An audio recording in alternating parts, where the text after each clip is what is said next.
ഈ സമയത്ത് ശമരിയുടെ പടിവാതിക്കൽ ഒരു ശെക്കല് 2 സയായണം. ഒരു ശെക്കല് 2 സയായവും ഗോതമ്പും വിൽക്കുമെന്ന് പറയുമ്പോ ചിലത് എതിർത്തു പറഞ്ഞു. നടക്കത്തില്ല. ബുദ്ധി കൊണ്ട് ചിലത് അളവ് നടത്തി. ഇവിടെ വിചാരകൻ അകമ്പടി അല്ലെങ്കിൽ അവിടുത്തെ അധികാരി പറഞ്ഞ അതൊന്നും നടക്കാൻ പോണില്ല. ആകാശത്തിൽ അതൊക്കെ ഒത്തിരി വിഷയമാ. പോട്ടെ. പകലി ഓർക്കണം, സാഹചര്യം നോക്കിയുള്ള വിധിയല്ല നീ വിധിച്ചോണ്ടിരിക്കേണ്ടത്. എന്റെ സാഹചര്യത്തിൽ എനിക്ക് അനുഭവം വെളിപ്പെടുമോ, അല്ലെങ്കിൽ ഈ കാര്യത്തിൽ ഞാൻ വിജയിക്കുമോ, അല്ലെങ്കിൽ എന്റെ അവസ്ഥയ്ക്ക് മാറ്റം വരികയില്ല.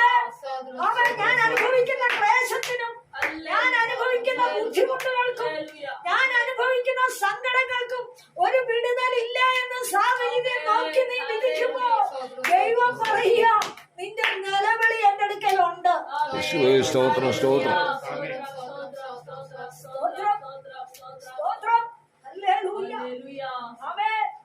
കള്ളത്തരമൊക്കെ കാണിച്ചു നിലവിളിക്കുന്ന കാര്യമല്ല. ദൈവത്തിന്റെ നിയമവും ദൈവത്തിന്റെ ന്യായവും ദൈവവചനത്തെ ഭയവും ദൈവമെന്നൊരു ശക്തിയെ ഭയത്തോടെ സേവിച്ച് ദൈവത്തിന് ന്യായത്തിന് വേണ്ടി കരയുന്ന ഒരു ദൈവമായി തന്നെ നിലവിളിക്ക് ശത്രുവിന്റെ ആരവം ശത്രുവിന്റെ പാളയത്തിലേക്ക് ദൈവം കൊടുക്കുകയാണ്. സ്തോത്രം. യേശുവിന്റെ നാമത്തിൽ ക്ഷേമനിക്കട്ടെ. ആമേൻ. ഞാൻ ചോദിക്കട്ടെ, വേറെ ആൾക്കാരവിടെ കാണത്തില്ലേ? വേറെ രാജ്യങ്ങൾ അടുത്തില്ലേ? ആ രാജ്യത്തെ ഒന്നും ദൈവം ഇടയ്ക്ക് അവരെ ഓടിക്കാൻ എന്താ? സ്തോത്രം. കാരണം ശബരിയുടെ അടുത്ത് തന്നെ കിടക്കുക ആരാമോ. സ്തോത്രം സ്തോത്രം. അപ്പോ അധികം ദൂരമല്ലാതെ അനുഗ്രഹത്തിന്റെ വാതിൽ നിന്റെ മുമ്പിൽ തുറക്കാൻ ദൈവം ശക്തനാണ്. യേശുവേ സ്തോത്രം. അധിക നാള് നീ കാത്തിരിക്കേണ്ടെന്ന്. ആമേൻ. സ്തോത്രം. അധിക ദിവസം നീ ക്ലേശിക്കേണ്ടെന്ന്. ഹല്ലേലൂയ. അനുഗ്രഹം നിന്റെ അടുക്കൽ വന്ന് നിൽക്കുക. യേശുവേ സ്തോത്രം. യഥാർത്ഥമായ നല്ല രൂപഭംഗിയുള്ള ഗുണമുള്ള ബലമുള്ള സൗന്ദര്യമുള്ള പണമുള്ള ഗുണമുള്ള നിറമുള്ള പാരമ്പര്യമുള്ള വ്യക്തികളെ ഒന്നും അരാമിലേക്ക് ദൈവം പറഞ്ഞു വിട്ടില്ല. ആദ്യം ചെന്നത് പഠിക്കാൻ കിടക്കുന്ന കുഷ്ഠരോഗിയാ.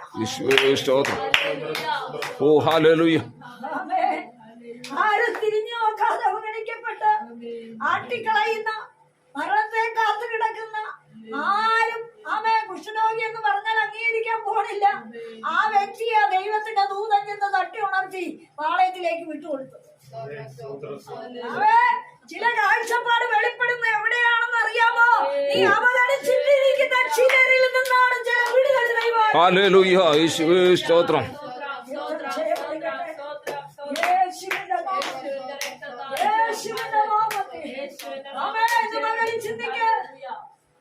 ആ രാജ്യത്ത് രാജാവിന്റെ അകമ്പടികൾ ഒത്തിരി ഉണ്ടല്ലോ. അല്ലെങ്കിൽ എലീശ പറയുമ്പോ തന്നെ ആമേൻ ഹല്ലേലൂയ. എലീശ ഇരിക്കുന്നിടത്ത് പലരും കാണുമല്ലോ. പ്രവാചകൻ ശിഷ്യന്മാരുണ്ടാവുമല്ലോ. സ്വതന്ത്രം അകമ്പടി ഉണ്ടല്ലോ. അവരോട് ആരോടെങ്കിലും നിങ്ങൾ ആരാമവളയത്തിലേക്ക് ചെല്ലാൻ എലീശ പറഞ്ഞു. ആ വെളിപ്പാട് ദൈവം കൊടുത്തില്ല. നിന്റെ അവഗണന എടുത്തു പുറത്തു കളയാതെ നീ അനുഗ്രഹം പ്രാപിക്കത്തില്ലെന്ന്. യേശുവേ സ്തോത്രം.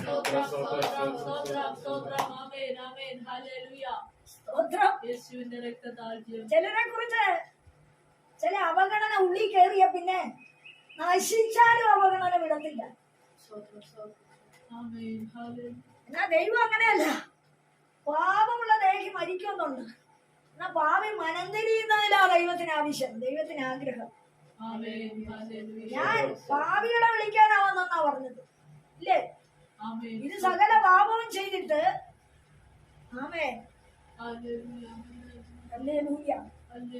സകലവിധ അകൃത്യവും ചെയ്തിട്ട് സകലവിധ ദോഷവും ചെയ്തിട്ട് സകലവിധ എതിരും കാണിച്ചിട്ട് സകല വിധത്തിലും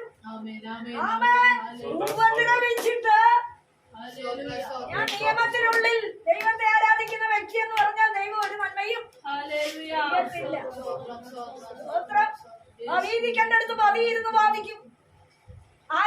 പിടിച്ച് താഴെയിടാമോ അവരെയൊക്കെ താഴെയിടും. ആമേ. ആർക്കൊക്കെ എതിരായി ഗൂഢാലോചന പറയാമോ അതൊക്കെ ചെയ്യും. ആർക്കൊക്കെ എതിരായി എന്തെല്ലാം ഉപദ്രവവും നഷ്ടവും വരുന്ന അതൊക്കെ ചെയ്യും. അങ്ങനെ ഉള്ളവനെ അല്ല ദൈവം തെരഞ്ഞെടുത്തത്. ഹല്ലേലൂയ. അങ്ങനെ ഉള്ളവനെ അല്ല അനുഗ്രഹത്തിന്റെ പടിവാതിൽക്കൽ ദൈവം എത്തിച്ചത്. യേശുവിന്റെ നാമത്തിൽ, യേശുവിന്റെ നാമത്തിൽ. ഹല്ലേലൂയ. ആമേൻ, ആമേൻ. അവഗണിക്കപ്പെട്ട് ആരും നമ്മളെ അംഗീകരിക്കത്തില്ല. ഭക്ഷണത്തിന് പോലും വഴിയില്ല, ജീവിത സൗകര്യങ്ങളില്ല. ആമേൻ. മറ്റുള്ളവരെ അവഗണിക്കുന്ന പടിവാതിൽക്കൽ പോയി അറയ്ക്കപ്പെട്ട് കിടക്കുമ്പോ ഹല്ലേലൂയ, ദൂതൻ അവന്റെ അടുക്കലാ ചെന്നേച്ച് പറഞ്ഞത് നമുക്ക് അരാമ്പാളയത്തിൽ പോകാം. സ്തോത്രം, സ്തോത്രം. ആമേൻ. പ്രവാചകനിൽ കൂടി ഇറങ്ങിയ ദൈവത്തിന്റെ ശബ്ദം. ഹല്ലേലൂയ. ആമേൻ. ദൂതൻ ഇറങ്ങി. ആമേൻ. ഹല്ലേലൂയ. പടിവാതിൽക്കൽ കിടന്ന കുഷ്ഠരോഗിയുടെ ഉള്ളിൽ കയറി. ഇന്ന് പകലില്ലേ അതൊക്കെ അവിടെ നിൽക്കട്ടെ. നമ്മൾ ഇതൊക്കെ ഒത്തിരി കേട്ടത്. പക്ഷെ ഒന്ന് പറയാം, ആമേൻ, അവിടെ ഇറങ്ങിയെങ്കിലും ആമേൻ അവരിലും ചില ഉപായ ബുദ്ധി ഉണ്ടായിരുന്നു അല്ലേ. അവിടെ ഒളിച്ചു വയ്ക്കാൻ അറയ്ക്കപ്പെട്ട് കിടക്കുന്നവർക്ക് എന്തുണ്ട്? ഉപായവും സൂത്രവും കൗശലവും ഒക്കെ ഉണ്ട്. പക്ഷേ ഇറങ്ങിയ ദൂതൻ വിട്ടില്ല.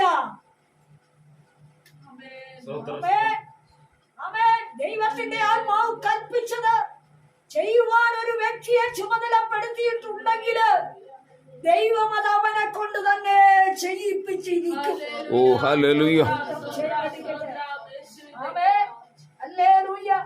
നോക്കണം, അവിടെ അരാമിനെ സ്വോത്രം സൈന്യത്തിന്റെ കുതിരയുടെ പിന്നെ ആരുടെയൊക്കെ മഹാസൈന്യത്തിന്റെയും ആരവം കൽപ്പിച്ചിരുന്നത് കൊണ്ട് അവർ തമ്മിൽ ഇതാ നമ്മുടെ നേരെ വരേണ്ടതിന് ഇസ്രായേൽ രാജാവ് ഹിത്യ രാജാക്കന്മാരെയും മിസ്രയീം രാജാക്കന്മാരെയും നമുക്ക് വിരോധമായി കൂലിക്ക് വാങ്ങിയിരിക്കുന്നു. 3 രാജാക്കന്മാരെ ഉണർത്തി എന്നാണ് അരാം ഇത് പറയുന്നത്. സത്യത്തിൽ ഇത് വല്ലതും സത്യമാണോ? അല്ല, ഒരു ഭീതി എതിർ പാളയത്തിലേക്ക് ദൈവം അയച്ചു. അവര് കേട്ട ഒച്ച എന്നതാ ഒരു ഭീതിയാ. പല സൈന്യങ്ങളും പല രാജ്യങ്ങളും പല വാഴ്ചശക്തികളും ഞങ്ങളുടെ നേരെ കയറി വരുന്നേ. ചുമ്മാതെ നീ ഇരിക്കുമ്പോൾ ചില ഭീതി കടന്നു വരുന്നുണ്ടെങ്കിൽ നീ ചുമ്മാതിരിക്കുമ്പോ ചില എതിർ ശബ്ദങ്ങള്, വാദങ്ങള്, സമ്മനങ്ങള്, പലപ്പോഴായി നിന്നെ ഭീതിപ്പെടുത്തുന്ന വിഷയമുണ്ടെങ്കില് ഇന്ന് പകല് നീ ഓർത്തോണം. ഹല്ലേലൂയ. കോവിഡ് ദൂതൻ നിനക്കെതിരായി നിൽക്കുകയാണ്. യേശുവിന്റെ നാമത്തിൽ അരാമിലെ സൈന്യമോ ബലമോ പട്ടാളമോ രാജ്യങ്ങളോ ഒന്നും നിങ്ങൾക്കെതിരായി ഇറങ്ങിയില്ല. പക്ഷെ എന്റെ ദൈവത്തിന്റെ കൽപ്പനയോ നിനക്ക് ഭക്ഷിക്കാൻ തരണം. എന്റെ ജനത്തിനു വേണ്ടി ഭക്ഷണം കൊടുക്കണമെന്നുള്ളത് യഹോവയുടെ ആഗ്രഹമോ. ശബരിയിൽ നിലവിളിക്കുന്ന ജനമുണ്ടെന്ന്, പ്രവാചക ശബ്ദം കേൾക്കുന്ന ജനമുണ്ടെന്ന്, ദൈവാത്മാവോട് സംസാരിച്ചു കൊണ്ടിരിക്കുകയാണെന്ന്. സ്തോത്രം. യേശുവിന്റെ നാമത്തിൽ, യേശുവിന്റെ നാമത്തിൽ, യേശുവിന്റെ നാമത്തിൽ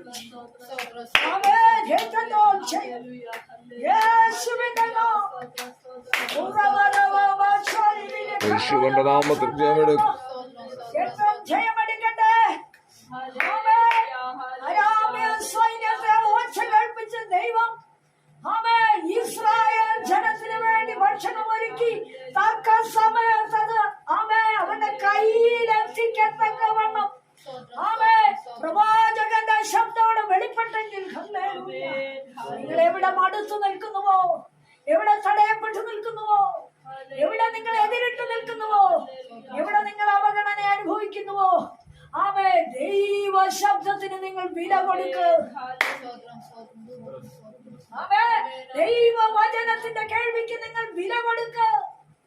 ദൈവത്തിന്റെ ആലോചനയ്ക്ക് നിങ്ങൾ വില കൊടുക്ക.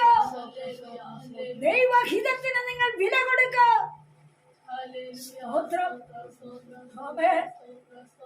വളരെ ഉപായം പറഞ്ഞു വിളിക്കുന്നു. ഉപായങ്ങള് വയ്യ, കാലിന് എഴുന്നേക്കാൻ വയ്യ, വയറിനകത്ത് വേദന. ആമേൻ. അപ്പൊ എന്റെ മനസ്സിൽ പറയും ഇതൊന്നും ഇല്ല. പക്ഷെ ആ സംസാരിച്ച സംസാരം തന്നെ അവർക്ക് അവിടെ കെണിയായിട്ട് അവരാരോടായി സംസാരിക്കുന്നു? ദൈവാത്മാവുള്ളവരോട്. അത് തന്നെ കെണിയായിട്ട്.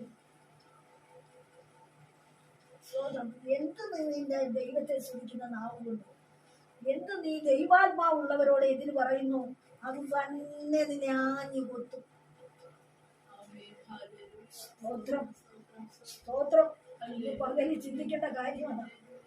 അമ്മേ, പാപബോധം വരുത്തും പരിശുദ്ധ. അമ്മേ, വരാമ്പാളയത്തിനെ ഒച്ച കേൾപ്പിച്ചത് ഭയം. ഭയം ഇപ്പൊ ഭയം ആരും അവിടെ കൊണ്ട് വിതച്ചില്ല, ഒച്ച കേട്ടത്. ചില കേൾക്കാത്ത വിഷയങ്ങൾ നീ കേൾക്കുമെന്ന്. അപ്പോഴാ ചില കേൾക്കാത്ത അനുഭവം നിന്റെ ജീവിതത്തിൽ ദൈവം കടത്തിവിടുമെന്ന്. എന്താ?